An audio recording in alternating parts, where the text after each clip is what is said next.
Oh, grateful to be able to do it. CPAC is one of those conferences where conservatives gather from all around the nation to talk about our values, the direction.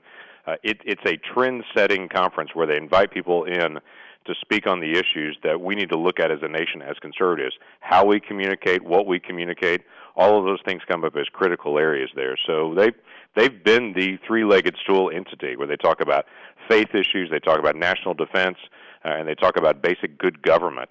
And that's been a great focus for CPAC for a while, and I'm honored to be a speaker this year again. CPAC asked me specifically to talk about family issues, religious liberty issues, and where we are as a nation on our basic values. So that's something they approached me about in this, and so I was honored to be a part of that in that conversation. It's obviously extremely important to me. 22 years I was in full-time ministry serving, and so the values that we have as a nation and how we live that out in basic religious liberties are incredibly important to me. And it's not just Christian. Obviously, I come from a Christian worldview, but in our system, people can live their faith, and it's not just have a faith, but practice their faith, no matter what faith that is, or to have no faith at all. And that has historically been protected, and I am concerned that is something that our nation is suddenly becoming more and more afraid of people of faith, that they're trying to tamp down people of faith and say you can have a faith, but only practice it on Sundays. Don't actually take it out in the public arena, and that's never been our constitutional system. Our Constitution is very clear that we have the right to be able to have free exercise of our religion. That means not only have a faith, but live it, and I want to continue to reinforce that to us as a nation, regardless of your faith background. You know, it's very interesting. I had people initially say, I know you were in ministry before, but now that you're elected, you have to take your faith off and not talk about faith issues. And that's just not our constitutional system.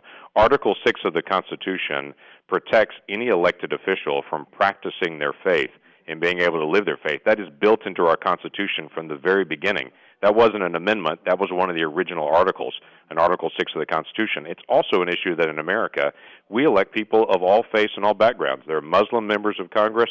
There are atheists that are members of Congress. There are Jews. There are Christians of various denominations.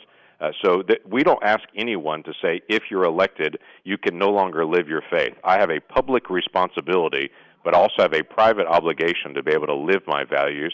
And that doesn't mean I tell someone else that they have to practice my values. This is America. No one has to practice my same values, but also don't have to stop speaking about my values just because I've been elected.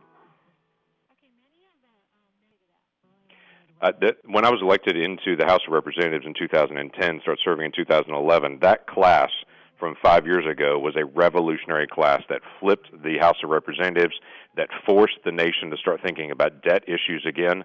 Many of the members of my class that I came in are leaving this year. Some of them are very dear friends to me and are very close to me, and many of them are very, very frustrated at the lack of progress. Doing the work of governance is slow and tedious. The way that our founders framed the House and the Senate made it very hard to make a law and make it very difficult to move things. And when you have a president that opposes things like debt and the reduction of debt, then you have a bigger issue because you always have to overcome a veto override. It makes the process difficult and does bring people that don't have a long-term view with a sense of frustration. I go back to a letter Thomas Jefferson wrote to actually a pastor that was considering running for Congress in 1790. And Thomas Jefferson advised him and said, you need to understand that liberty is won by inches. And if you're going to be committed to do this task, you have to be committed to try to win it a piece at a time, and it can be done. Even, as Thomas Jefferson said, even when things are good for people, they often have to be won over in the argument. So this is not just a matter of winning the vote and trying to cram it down people's throats. That's not how we move as a nation. We move an inch at a time in the right direction, and I think the country is starting to swing the other direction. The pendulum is moving. We've seen it in the last 3 elections, and I think we'll see it in the next election as well. But it's important that you have a long-term view to be able to solve these problems because they are very deeply entrenched. I think there's a major push from people to say, who's going to fix this mess? They want someone that's going to actually step in and try to start solving the problem. Now, there's a difference between being an arsonist and being a carpenter. But quite frankly, I think a lot of Americans want to have both, and a lot of Oklahomans are saying, we want somebody that's going to burn the place down and then fix it at the back end. Most of the time in elected officials, they're either folks that like to just go in and tear it up and say, let's get rid of this, but may not have a plan what to do on the backside of it.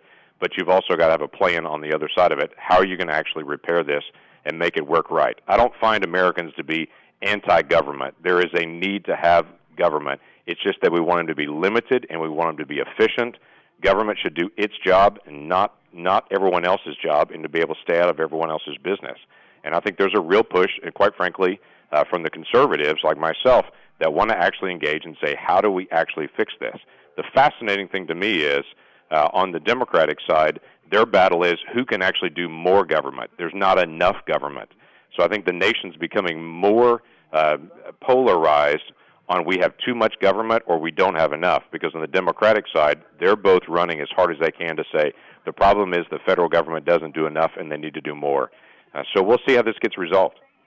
What was your response to the Iowa caucus and the aftermath of the Iowa caucus? No, fascinating results, obviously, both on the Republican and the Democratic side on the Iowa caucus. The absolute split, 50-50 in the Democratic side, and Hillary Clinton having a very difficult time winning Iowa was very telling for the divide within the Democratic Party. And then to see the strength of both Ted Cruz and of Donald Trump and of Marco Rubio was very, very telling. Marco Rubio's numbers actually were up about 10 points higher than what people had anticipated, and saw a tremendous amount of movement in the final days towards the Rubio campaign. I think that became very, very telling for the movement of so many people. So it's one of these things. In the next 2 weeks, we'll know a lot more. March the 1st is coming very, very quickly in Oklahoma, where Oklahomans will have the shot to be able to weigh in, and we'll be able to weigh in on a critical day, on that Super Tuesday day.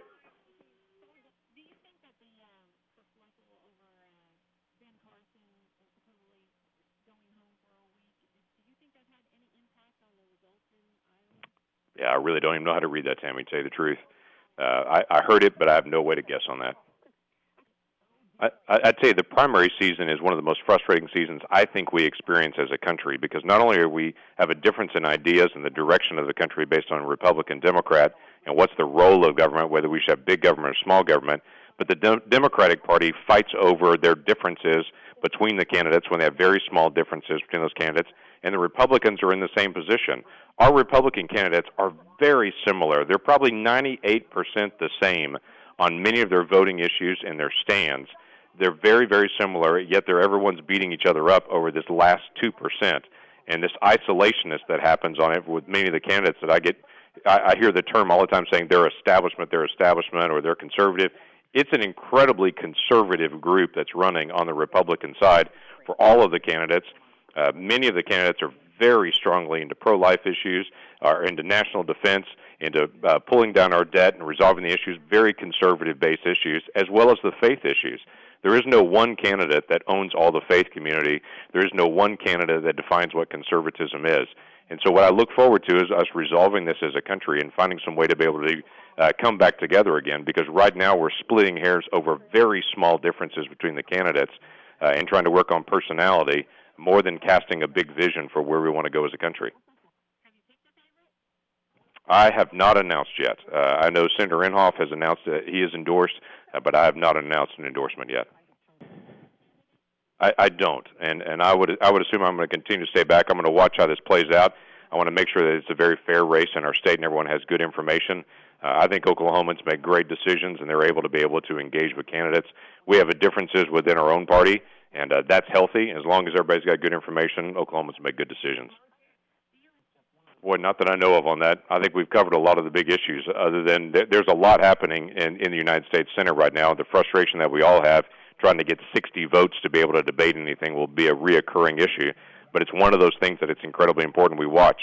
The main focus that we'll have in the Senate over the next several months is to actually do appropriation bills and to do them one at a time and be able to work through the process the right way. That's how we can deal with spending, and that's a much better process to go through. And so I look forward to us actually pushing that process, as we've had multiple meetings already, to try to get us to that point, to try to get 60 votes so we can start bringing these bills up one at a time.